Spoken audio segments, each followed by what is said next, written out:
Ever since the first awakenings of human consciousness, we've wondered about communicating with the forces of creation. In the Bible, Jacob dreams of a ladder connecting heaven and earth. In early human societies, the responsibility of contacting the divine, the supernatural, belonged to the shaman, witch doctor, medicine man. The search for these individuals had brought me to Mexico, where by being a monitoring cactus, I had real chance of seeing for myself the hidden world of the gods.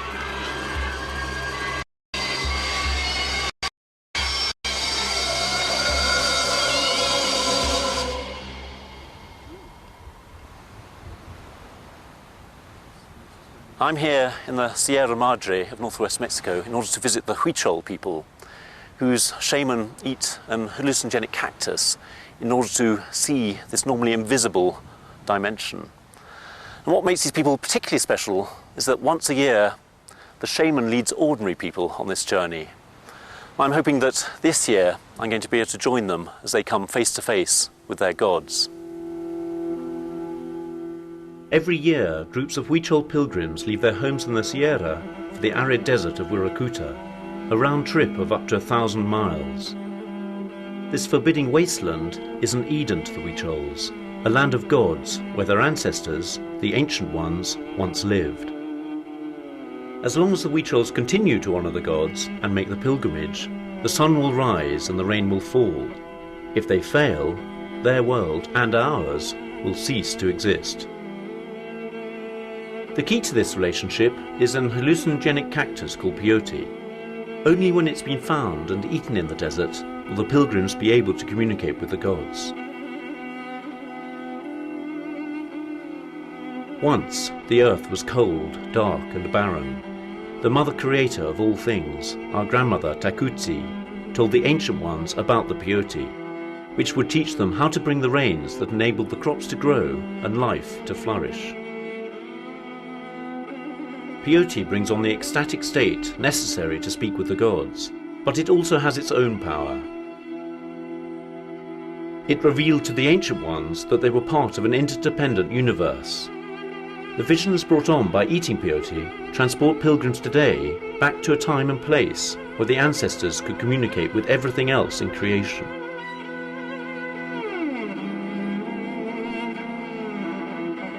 The Peyote pilgrimage reenacts the original journey to Huiracuta, made by the ancient ones thousands of years ago. Until recently, the pilgrimage was made on foot or by mule, but that's been practically impossible since the 1960s, when a major highway was built through a key part of the route. Once, the Huichols owned all the land between the desert and the mountains, but they've been pushed into ever more remote areas by first the Aztecs, then 500 years ago by the Spanish, and most recently by the Mexicans, or mestizos. Today, the Huichols live in small communities spread across the mountains, connected to the outside world only by dirt roads and footpaths. The rugged terrain helped the Huichols preserve a way of life that's remained largely untouched since before the Spanish arrived, although the loggers and their trucks are eating their way up even these steep slopes. Though the Huichols are now settled here, they believe that once they lived as hunters in the desert. Peyote designs are often woven into the clothes they wear.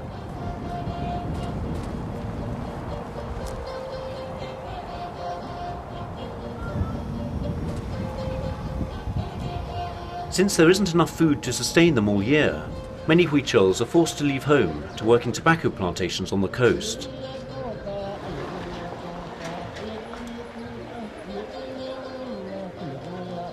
Despite the onslaught of missionaries and evangelists, and the influence of Mexican schools and hospitals, most Huichols still prefer to maintain a distance between themselves and Mexican society.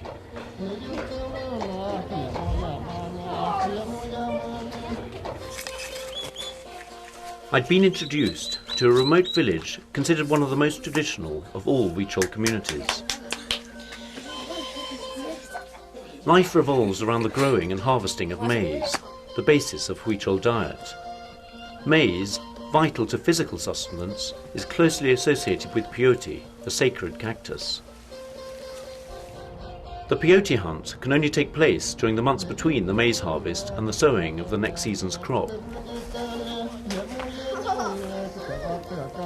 Matsuo, an apprentice Murakami, or shaman of the Huichols, was in charge of the pilgrims this year as part of his initiation. This would be his 6th pilgrimage, but he reckoned he'd have to make the journey at least twice more before the gods taught him enough for him to be initiated as a full Murakami. Like many societies which still have medicine men, for the Huichols, nature is indivisible from the divine, and the landscape is full of sacred power.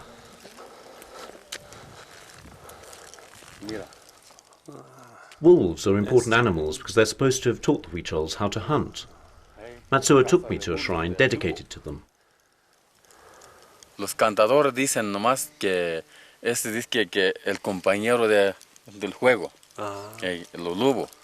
Entonces aquí lo tiene su peñasquito para que dejan ahí las ofrendas y sus flechas y su velita.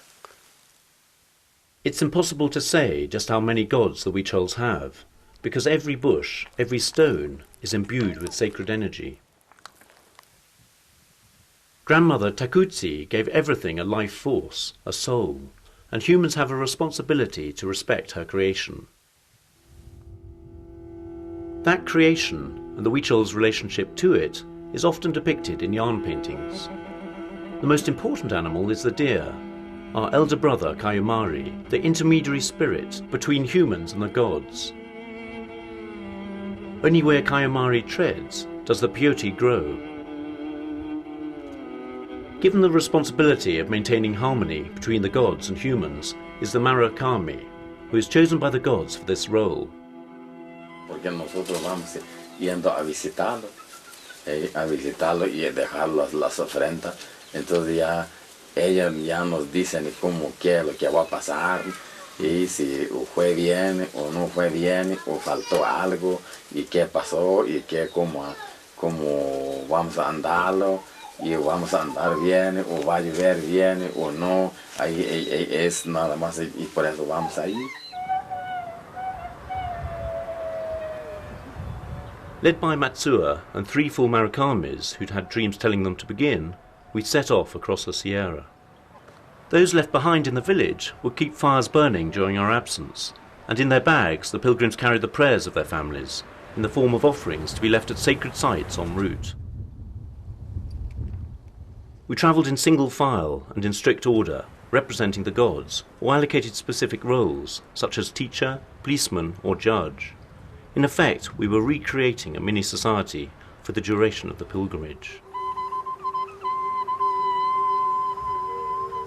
The most senior Murakami was Grandfather Fire, Tatewari, and he led the group. Behind him was Matsuo, Tatewari's assistant. With us were 3 people on their first pilgrimage. They'd spend much of the time blindfolded, since the beauty of sacred sites along the way had the power to blind them. It's getting hotter and hotter as we descend into the lowlands, and really it feels like we've left a fortress, that Sierra that's kept the Spanish and more recently the mestizos at bay.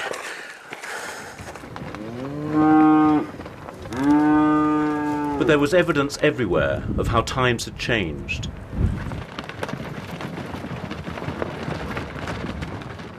A 100 years ago, this was thick forest which they owned, but now the Huichols have to negotiate the fences and cattle herds of Mexican ranchers.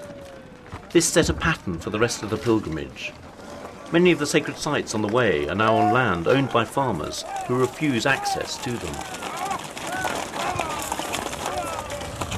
Pancho, representing Tatewari, Grandfather Fire, was one of the most respected Murakamis in the region, and the success or failure of the pilgrimage rested on his and Matsuo's shoulders. That night we camped at the foot of the mountains. Ever since we'd started, the camps had been organised in a meticulous fashion. Trees and scrub were cut for firewood, and 2 fires aligned to the rising and setting sun. The larger of the 2 is Tatewari, a god held in great affection by the Huichols, because he was the first to allow his powers to be harnessed by humans. It was Tatewari who told humans where to find the place the sun was born, and how to ensure he rose again after each night.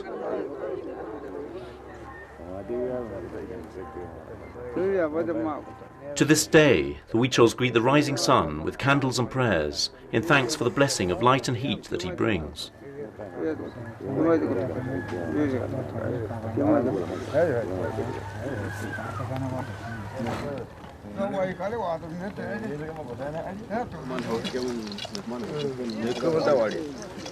The first morning out of the mountains, and as always Tatawari was asked for blessings before we set off on the bus which was waiting for us. When the pilgrimage was made on foot, it took between 3 and 4 months to complete. Now, if they can afford it, pilgrims hire a truck or bus, which cuts the journey time to a month.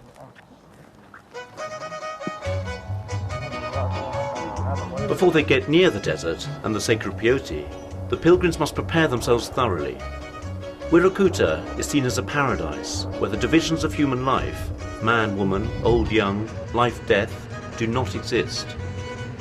It's as much a state of mind as a physical location.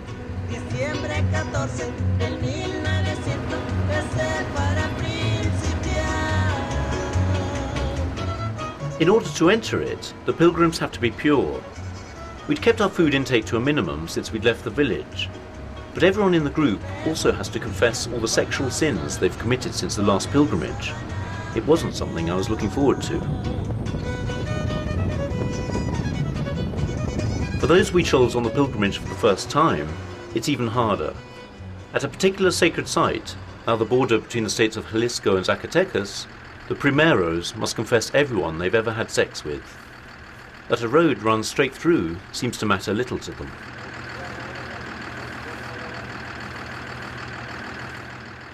Walking on ahead, the Marucames and elders separated themselves from the rest of us, who waited to see which primero was called first.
After confessing and being symbolically beaten for every sin, the primero is led in a dance that represents the original journey of the ancient ones.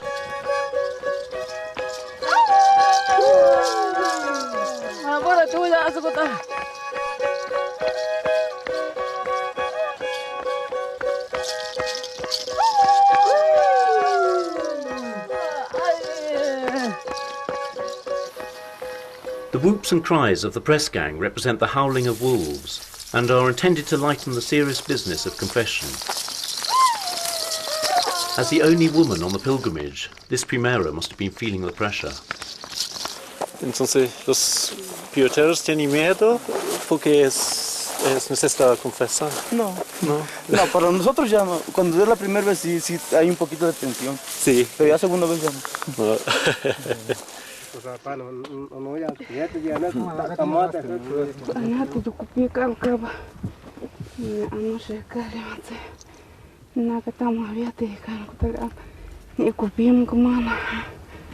Atina mari wani tsapa ramara mari kutegi wale nkubagari hatina musati bikwe wani kemwe ewamu bomi yule kanu wemi richeli non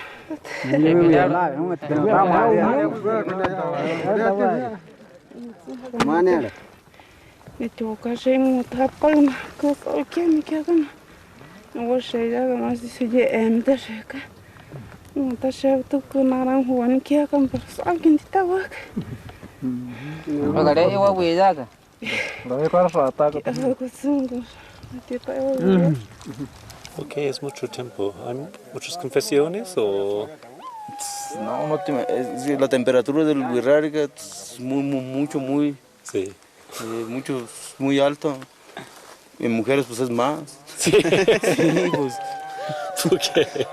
Pues la temperatura, digo, el calor sube demasiado. Y...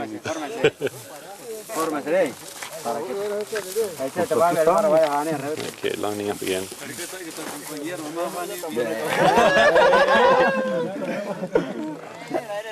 Probablemente no te vayas a escapar tú también. Sí. They're coming for you now. Oh no.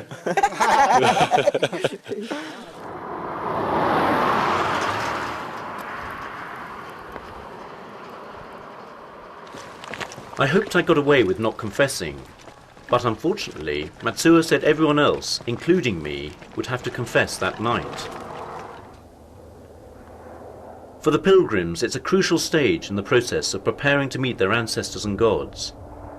It's vital there are no secrets between the pilgrims, and that everyone is brought together through a shared experience before they taste the peyote.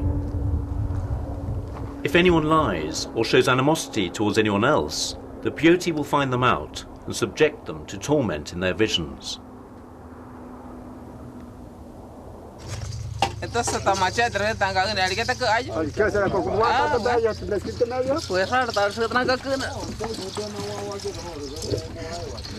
The process of shedding the trappings of everyday life had been underway ever since we'd set off.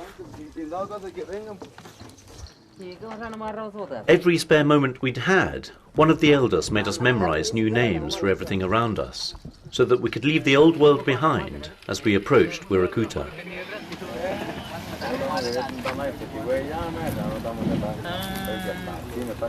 Senora que de tierra. Ah, Santa Catarina que de tierra. Senora que de tierra. Yetsu que de tierra. Periwari que de tierra. Everything around us is being renamed. The earth is now going to be called the sea. The ficus trees, they're going to be called the whales that swim in the sea. Pigs are now going to be called hippopotamuses. And so it goes on. It's a way of detaching us from the world that we've known, so that we're free to enter a different world, the domain of the gods. Every year this is done differently, and the pilgrims are required to remember hundreds of names perfectly. No, que hacemos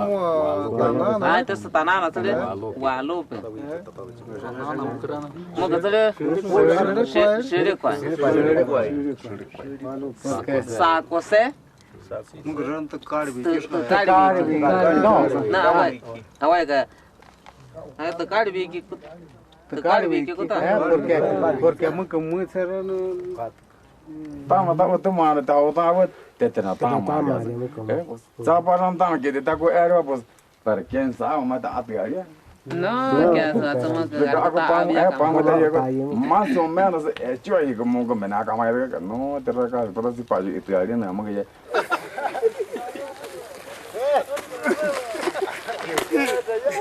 As evening approached, the camp was made ready, and everyone fanned out to cut firewood. The preparations were as efficient as ever, each pilgrim carrying out the task he'd been allocated since the start. There was a minister of culture, whose job it was to make sure all the rubbish was collected, a man who made sure the wood was exactly the right length, even someone to take the bags from the marakamis.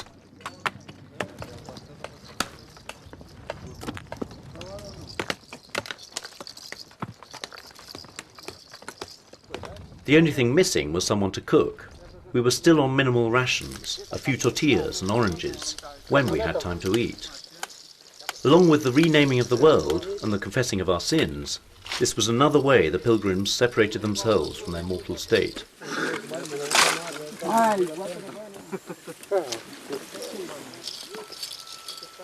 The fire god Tatewari is one of the most important Huichol gods, and is considered, like all the gods, to be a great Marakami.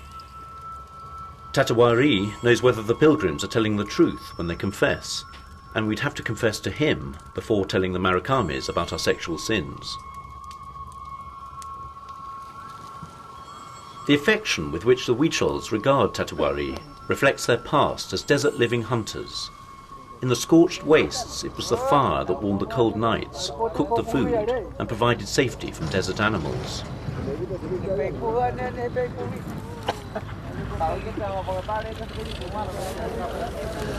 These fires are cherished in a way I've never ever seen around the world. They're lit by a flint which was brought from the place where fire was said to have been born. Sticks are laid on carefully, always facing west to east. And around the fire are placed white sticks, and these are guardians for the main log of the fire.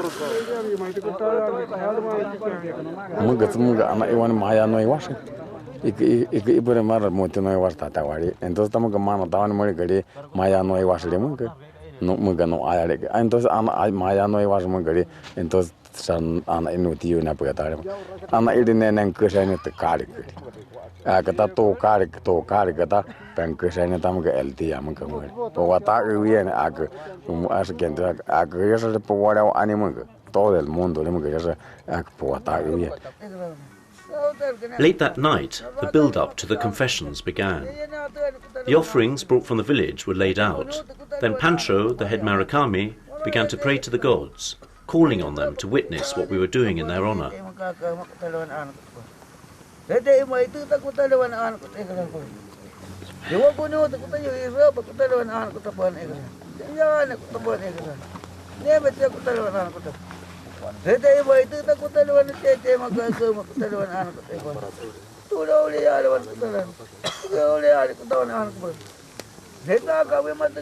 prayer's been going on for 3 hours now. Just like all the other shamans I've met, the Marakami have this extraordinary ability to summon energy from somewhere. But not only do they have to be equipped with these powers of stamina, but they also have a duty to all those here to lead their souls safely through this experience and back home again. And not only that, but they have a duty to the gods that they call to do the right thing by them. And if they fail, then, well, people say they become sorcerers, and their powers are turned against them and against their own people.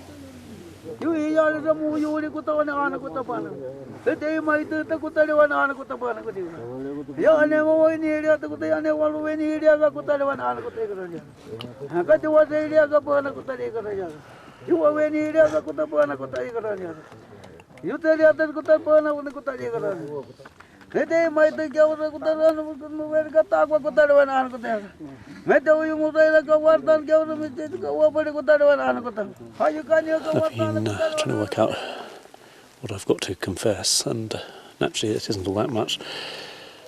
However, it turns out they're rather expecting me to name all my former girlfriends, all those scores of them.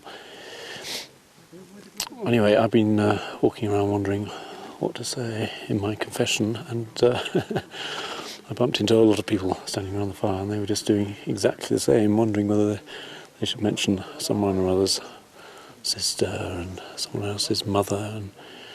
But for people living in a tight community, not easy. As the most senior pilgrim, apart from the Marakamis, Matsuo was the first to confess. He started by confessing to Tatewari, then to the Marakamis, who are the gods' mortal representatives.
It was early morning by the time my turn came round. It was an uncomfortable moment, but unavoidable if I was going to be a full member of the group. Okay. Mi primera novia fue Patricia de México. Ah, de México. Qué bueno. Muy buena. Mexicano. Muy bonita. Hey, muy bonito, pero pobre. No, rica.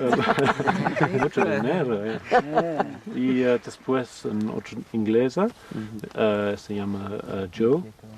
Y después otra se llama Charlotte, con un carro bonito. Y después hay otra de la India, se llama Chita. Otra bonita también. Muy bonita. Mi modo. Modelo. Exactamente. Y después hay Luis. Y tal vez hay dos otros, pero no recuerdo su nombre. Está fácil. Bueno. Para que te quiera el tachaguarí y el sole. Te llamo a motivando porque The next morning, I found I could remember a few more girlfriends' names, which had somehow escaped me when confronted by the Marakamis. I was worried I wouldn't be pure enough to eat the peyote safely.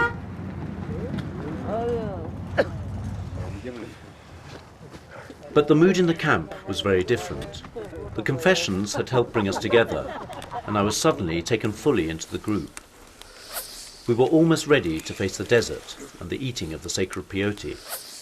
Very soon I'd get my chance to see the realm of the gods.